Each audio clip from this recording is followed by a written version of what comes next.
How confident are you that you can keep Baghdad from falling? Well, I'm confident we can assist the Iraqis to keep Baghdad from falling. The Iraqis have established a fairly formidable defensive perimeter around Baghdad. And, you know, it's been augmented by militias and things, so it's a very thick and deep defense. So I'm confident that Baghdad won't be threatened directly, but of course, you know, ISIL can infiltrate and use vehicle-borne car bombs, and they can, from distance, they can lob in rockets and things. So Baghdad is going to be under threat of attack, but in terms of losing control of Baghdad, I don't see that happening. I think what we all probably missed was the degree to which the Iraqi armed forces had eroded and wouldn't stand and face ISIL.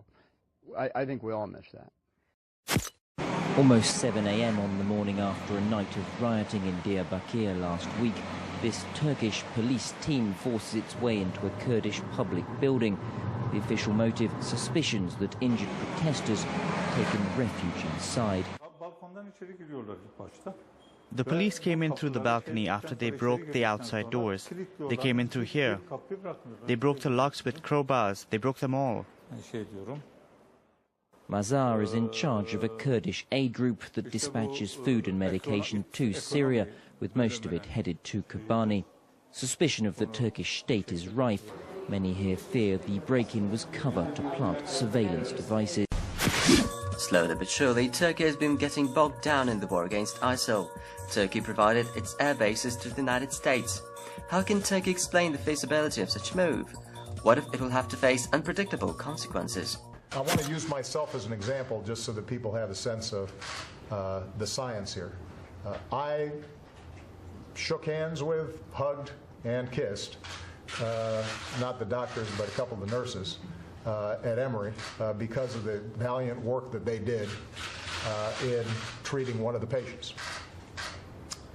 They followed the protocols, they knew what they were doing, and I felt perfectly safe doing so. But the president acknowledged that they should have been more aggressive at the start. But, George, the bottom line for the White House remains the same. The president said that he is absolutely confident that they can prevent a serious outbreak of the disease here in the United States. ISIS claims responsibility for the deadliest of the bombings that tore through Iraq's capital city yesterday, killing at least 50 people and wounding dozens more. ISIS is blamed for a surge in bombings within Baghdad, though Iraqi officials claim the capital is too well protected for the terror group to capture. Elizabeth Palmer reports. Half the class of police recruits act as angry villagers. The other half gets a lesson in crowd control. At this police academy on a former U.S. base near Baghdad's airport, 1,500 men are going through basic training. That's 50% more than when ISIS invaded Iraq. Some recruits are here for the love of their country, some for the money, about $800 a month. But all of them know they're heading into a vicious war with every chance they won't come back. It's been a month since the IS fighters began a push for this Kurdish city in northern Syria along the border with Turkey. Turkish tanks and troops have been watching and doing very little else. There have been more fighting in Kobane today. We can hear from here, about a kilometer away, the sound of small and heavy arms fire in the city. The Kurdish guerrillas there who are defending the city, they are saying that they have driven away IS fighters from most of the city, and the IS are only resisting in 2 pockets.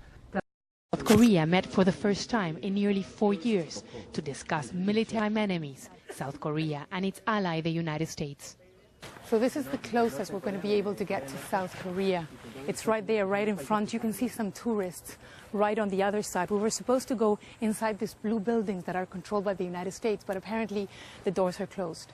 Lieutenant Colonel Nam says there's 40,000 troops on the other side and 1,000 nuclear weapons. In fact, the U.S. has 30,000 troops deployed in the southern part of the peninsula, and there haven't been nuclear weapons in the south for 20 years. The West is always saying North Korea needs to dismantle their nuclear weapons program. What would it take? We will only give up our nuclear weapons when the countries that threaten us give up their nuclear weapons. Once theirs disappear, so will ours.